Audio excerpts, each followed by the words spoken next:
Hi అండి, నమస్కారం. ఈరోజు మీకోసం మష్రూమ్ కర్రీని ఎలా తయారు చేయాలో చెప్తానండి. ఇది కిడ్స్ కోసం ఎస్పెషల్లీ.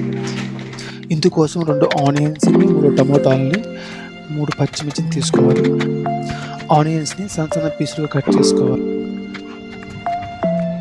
అదేవిధంగా టమాటాలను కూడా సన్న సన్న పీసులు కట్ చేసుకోవాలి. అప్పుడే మనకు గ్రేవీ అనేది చాలా బాగుంటుంది. నేను ఒక 400 గ్రామ్స్ మష్రూమ్ని శుభ్రం చేసుకొని వాటిని పెద్దవైతే 4 పీసులు, చిన్నవైతే 2 ఈ విధంగా కట్ చేసుకోవాలి. మరీ చిన్నవిగా కట్ చేసుకుంటే అవి గ్రేవీలో కలిసిపోతాయి, కనిపించు.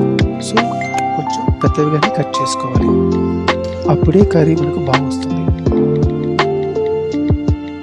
స్టవ్ వెలిగించుకొని కడాయి పెట్టి, కడాయిలో ఒక 2 టేబుల్ స్పూన్ వరకు ఆయిల్, ఇంకా తక్కువైనా పర్లేదండి, 4 దాల్చిన చెక్కలు, 1/2 టేబుల్ స్పూన్ జీలకర్ర, 3 పచ్చిమిర్చి వేసుకొని ఒక 1 మినిట్ అలా ఫ్రై చేసుకోవాలి.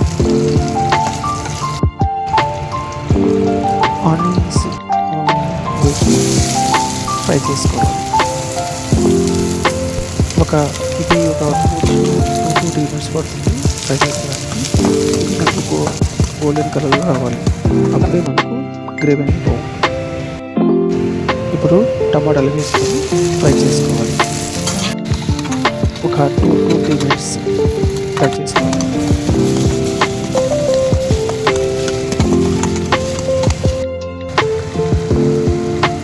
ఈ ఆనియన్స్ ఒకటి ఫ్రై అయ్యాక ఒక టేబుల్ స్పూన్ అల్లం వెల్లుల్లి పేస్ట్ వేసి బాగా కలుపుకోవాలి. ఇలా కలిపితేనే పచ్చివాసన పోతుంది. మెత్తగా అయిన తర్వాత మనం కట్ చేసుకున్న 400 గ్రామ్స్ మష్రూమ్ వేసి అందులో 1/2 టేబుల్ స్పూన్ పసుపు, 2 tablespoon chilli powder, 1 tablespoon ధనియా పౌడర్, 1/2 టేబుల్ స్పూన్ జీలకర్ర వేసుకొని బాగా మిక్స్ చేసుకోవాలి. అప్పుడే మనకు కర్రీ అనేది టేస్ట్గా ఉంటుంది.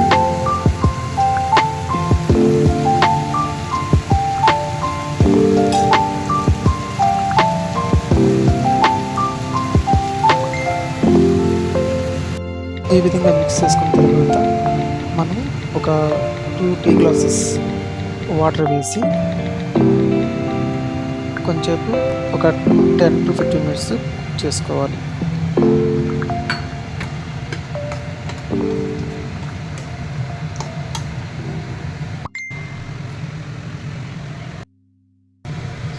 ఫిఫ్టీన్ మినిట్స్ కుక్ అయిన తర్వాత మనం చెక్ చేస్తే ఇప్పుడు ఆ మష్రూమ్ అనేది మెత్తగా మంచిగా ఉడుకుంటాయి. సో ఈ విధంగా చెక్ చేసుకోవచ్చు, అది మంచి గ్రేవీగా ఉంటుంది. సో మష్రూమ్ ఉడికిందని కన్ఫర్మ్ అయ్యాక మనం ఫినిషింగ్ టచ్గా కొత్తిమీర వేసుకోవాలి. అంతే, మన కర్రీ రెడీ.